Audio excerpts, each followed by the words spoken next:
Ya, Assalamualaikum warahmatullahi wabarakatuh.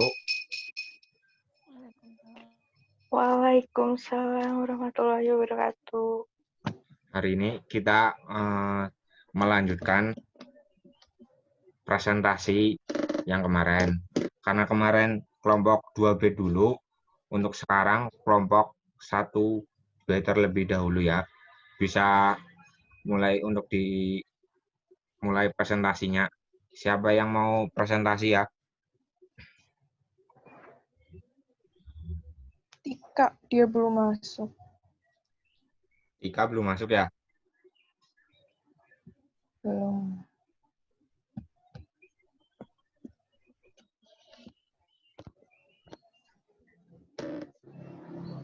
Kelompok 2B, Wina, udah siap presentasi dulu? Yaudah, nggak apa-apa, aku dulu. Ya, silakan Wina.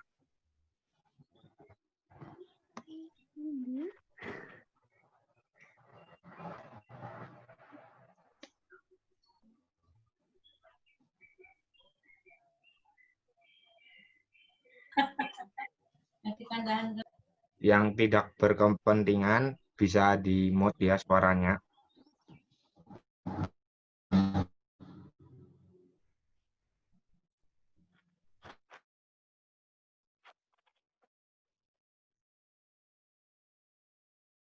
Assalamualaikum warahmatullahi wabarakatuh.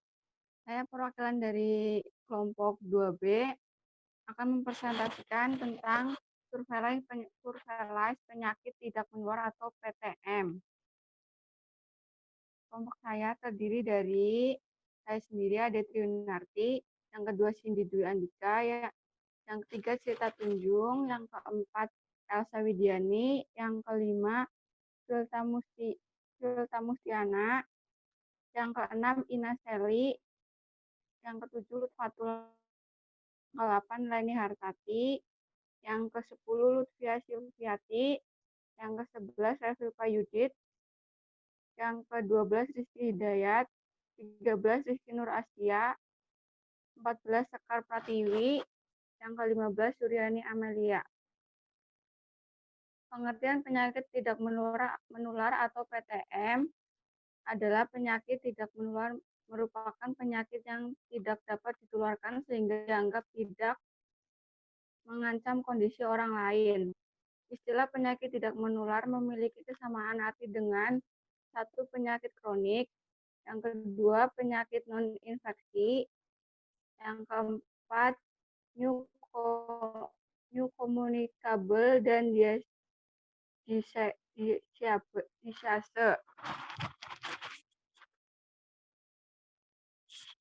Karakteristik penyakit tidak menular.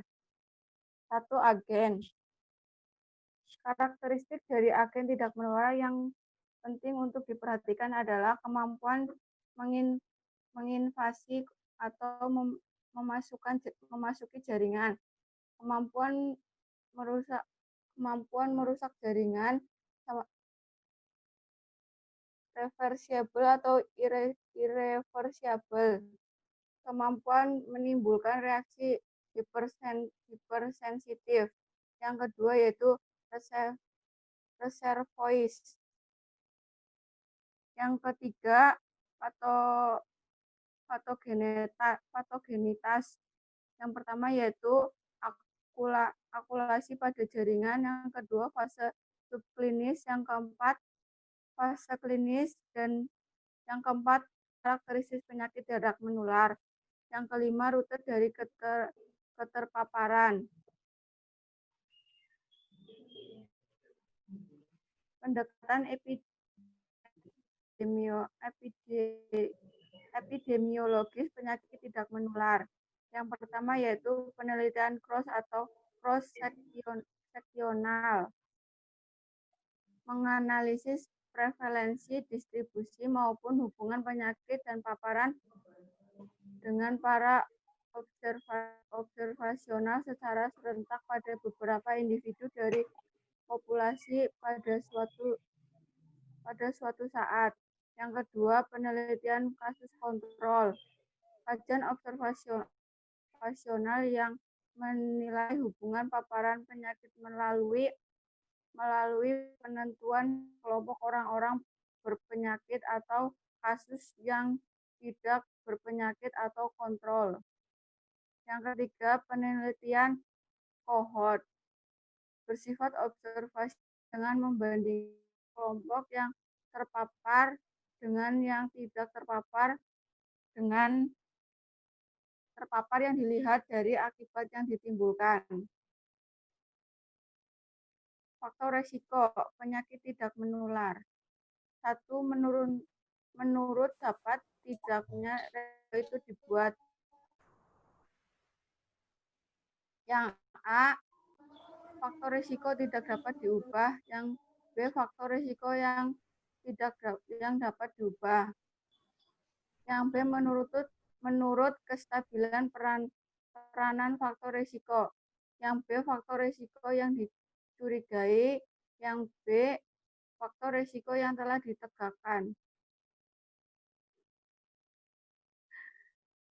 Faktor-faktor risiko yang telah ditemukan serta dimiliki kaitan dengan penyakit tidak menular yang bersifat kronis antara lain A. Tembakau, B. Alkohol, kolesterol, hipertensi, diet, dan obesitas, aktivitas, stres, pekerjaan, lingkungan masyarakat sekitar, lifestyle. Kegunaan identifikasi atau identifikasi faktor risiko. Yang pertama, prediksi, penyebab, diagnosis, prevalensi. Kriteria faktor risiko. 8 kriteria faktor risiko menurut Austin Bradford Hill harus dipenuhi. Kekuatan hubungan, temporal, respon terhadap dosis, reversibilitas, konsisten, pelayanan biologis, spesifik, analogi, upaya-upaya pencegahan penyakit tidak menular. 1. Pencegahan primordial. Pencegahan ini bertujuan untuk menciptakan suatu kondisi yang menghalau penyakit untuk dapat berkembang di tengah masyarakat. Yang kedua, pencegahan tingkat pertama. A. Promosi kesehatan, B. Pencegahan kasus. Yang ketiga, pencegahan tingkat kedua. A. Diagnosis dini, B. Pengobatan. Yang keempat, pencegahan tingkat ketiga. Ada dengan cara rehabilitas. Jenis-jenis penyakit tidak menular.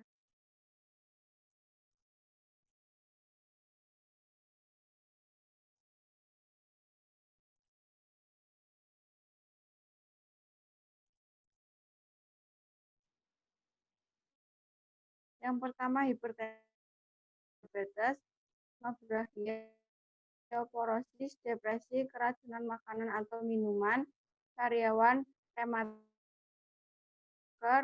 mah, asam lambung,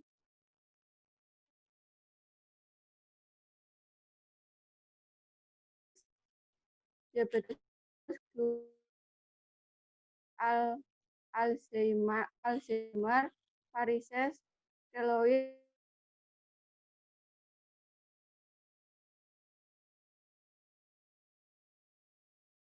dan penyakit jiwa. Sekian presentasi dari 2B. Ada yang ingin ditanyakan?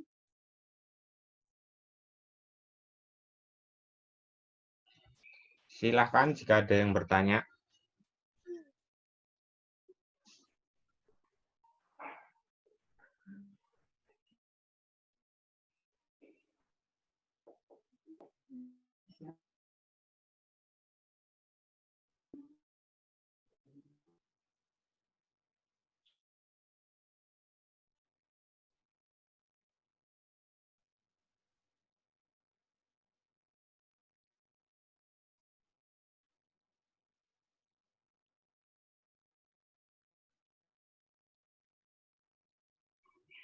Jika tidak ada, kita lanjut ke kelompok 1B ya.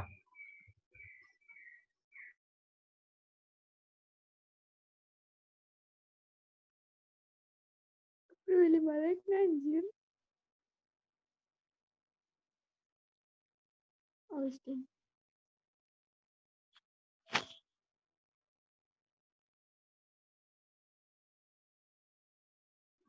Silahkan Tika, bisa di-share PPT-nya.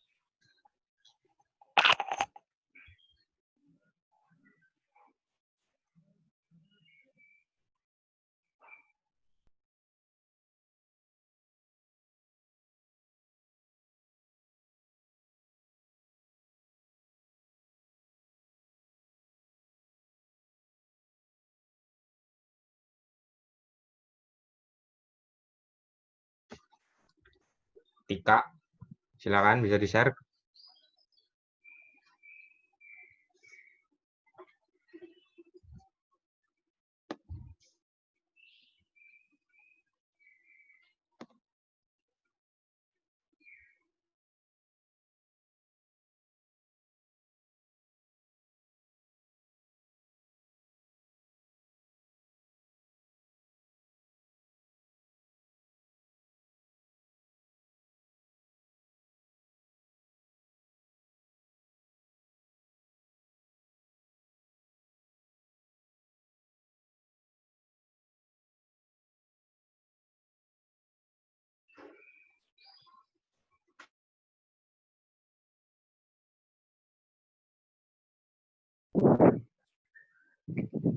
Kik, halo. Ejip, kenapa? Tika udah hadir belum? Tika udah hadir. Terus, jadi Dia lagi mau nge-share ininya PPT-nya tapi nggak bisa katanya. udah aku aja ya. Oke. Iya.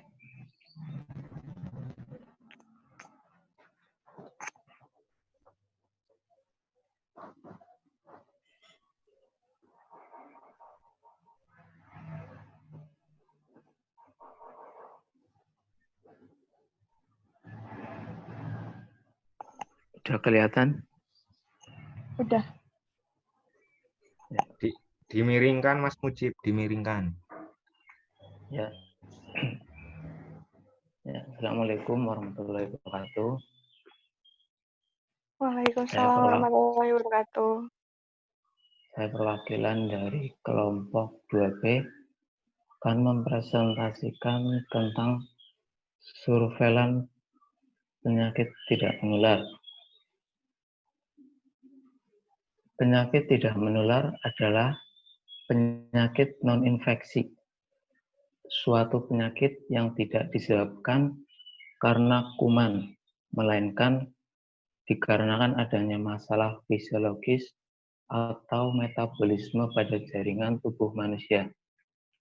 Biasanya penyakit ini terjadi karena pola hidup yang kurang sehat, seperti merokok, faktor genetik, cacat fisik, penuaan, dan kejiwaan. Contohnya ada sariawan, batuk, sakit perut, demam, hipertensi, DM, obesitas, osteoporosis, depresi, keracunan, dan sebagainya. Kemudian karakteristik penyakit tidak menular yang agent. Yang pertama non-living agent. Yang kedua bervariasi. Yang ketiga dapat diketahui spesifikasi agentnya. Kemudian masih atau memasuki visible, kemudian kemampuan reaksi hipersensitif. Karakteristik selanjutnya yang reservoir. Yang pertama dapat didefinisikan sebagai organisme hidup. Benda mati seperti tanah, udara, air, batu, dan lain-lain. Di mana agen dapat hidup, berkembang baik, dan tumbuh dengan baik. Umumnya, untuk penyakit tidak menular, reservoir dari agen adalah benda mati. Orang yang terekspos atau terpapar agen tidak berpotensi sebagai sumber atau reservoir tidak ditularkan. Kemudian karakteristik relasi agen host. Yang pertama, fase kontak. Adanya kontak antara agen dengan host. Kemudian pada jaringan, apabila terpapar yang dan fase subklinis, gejala atau simptom dan tanda atau sin belum muncul dan telah terjadi kerusakan pada jaringan. Yang terakhir, fase klinis. Agen penyakit telah menimbulkan reaksi pada host dengan menimbulkan manifestasi gejala dan tanda. Kemudian karakteristik penyakit tidak menular. Yang pertama, menular melalui rantai penularan tertentu. Kemudian masa inkubasi yang panjang dan laten. Kemudian penyakit juga berlangsung lama, sehingga diagnosa. Biaya pencegahan dan pengobatannya pun cukup tinggi. Mempunyai variasi yang cukup luas, multifaktor, tidak ditularkan. Etiologinya juga sering tidak jelas. Fase subklinis dan klinis panjang untuk penyakit kronis. Contoh penyakit tidak menular yang bersifat kronis. Penyakit yang dapat menyebabkan kematian. Ada penyakit jantung iskemik, kanker, CHF, diabetes mellitus, cerebrovascular disease, chronic obstructive pulmonary disease, dan cirrhosis hepatis.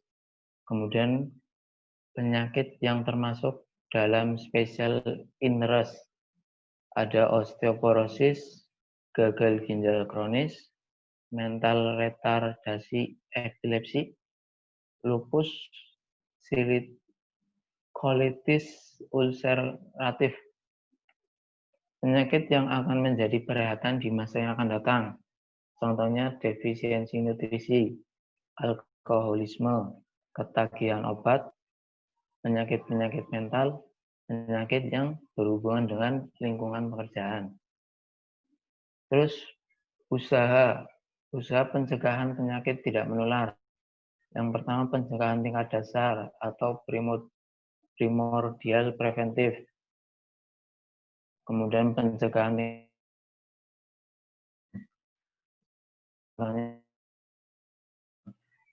kedua pencegahan tingkat kedua atau secondary prevention, pendeteksian dini. Kemudian pencegahan tingkat ketiga atau rehabilitasi. Faktor resiko yang dapat menimbulkan penyakit tidak menular. Untuk setiap penyakit, faktor resikonya berbeda-beda. Merokok, hipertensi, hiperkolesterolemia. Yang kedua, satu faktor resiko dapat menyebabkan penyakit. Ya, misalnya merokok bisa menimbulkan kanker paru, penyakit, dan kanker laring. Kemudian untuk kebanyakan penyakit, faktor-faktor resiko yang telah diketahui hanya dapat menerangkan sebagian kecil kejadian penyakit, tapi etiologinya secara pasti belum diketahui. Ada tembakau, alkohol, kolesterol, hipertensi, obesitas, stres, pekerjaan, lingkungan. Kemudian langkah-langkah surveillance penyakit tidak menular. Penerapan surveillance dilakukan secara berurutan. Yang pertama, identifikasi penyakit tidak menular. Faktor risiko ialah karakteristik, tanda maupun gejala yang secara statistik berhubungan dengan peningkatan insidensi suatu penyakit. Jenis-jenis faktor risiko terdiri dari faktor risiko dapat diubah. Faktor umur, genetik, faktor risiko dapat diubah, kebiasaan merokok, latihan olahraga. Yang kedua, perencanaan pengumpulan data. Menentukan tujuan surveilan, tetapkan definisi, tentukan sumber, tentukan instrumen, bagaimana sumber data, bagaimana sistem, dan tentukan indikatornya. Yang ketiga, pengolahan dan penyajian data. Data yang sudah terkumpul dari kegiatan diolah dan disajikan dalam bentuk tabel, grafik atau histogram, poligon, frekuensi. Ada chart, bar chart atau peta. Penggunaan komputer sangat diperlukan untuk mempermudah dalam pengolahan data, di antaranya dengan menggunakan Maaf, Jip. program software. Bu Ya, Jip, ini udah 40 menit. Nanti kita bikin room lagi ya. Ini roomnya ganti lagi karena udah melebihi 40 menit. Nanti akan tinggal ada 2 slide. tinggal 2 slide. Oh ya udah, coba. Ya. Yang kedua, analisis dan interpretasi data. Analisis merupakan langkah penting dalam surveilan epidemiologi karena akan dipergunakan untuk perencanaan monitoring. Yang selanjutnya, diseminasi dan advokasi. Yang keenam, evaluasi. Program surveilan sebaiknya dinilai secara periodik untuk mengevaluasi manfaatnya. Fokus pencegahan dan pengendalian, menjaga agar masyarakat tetap sehat, mampu mengidentifikasi dan memodifikasi perilaku, kemudian menemukan dini kasus-kasus berpotensi PTM, dapat dirujuk ke faktor FKT. Kemudian strateginya, menggerakkan dan memberdayakan masyarakat untuk hidup sehat, meningkatkan akses masyarakat terhadap pelayanan kesehatan, meningkatkan kemitraan dengan lintas program, menyelenggarakan surveilan, yang kemudian meningkatkan advokasi kepada pemerintah daerah, desa, pemerintah, dan sebagainya. Ya. Untuk pertanyaan dan lain-lainnya, kita pakai room meeting yang satunya ya, karena ini udah hampir 40 menit dan tidak cukup. Sekian dari saya, nanti tak share room yang baru. Ya.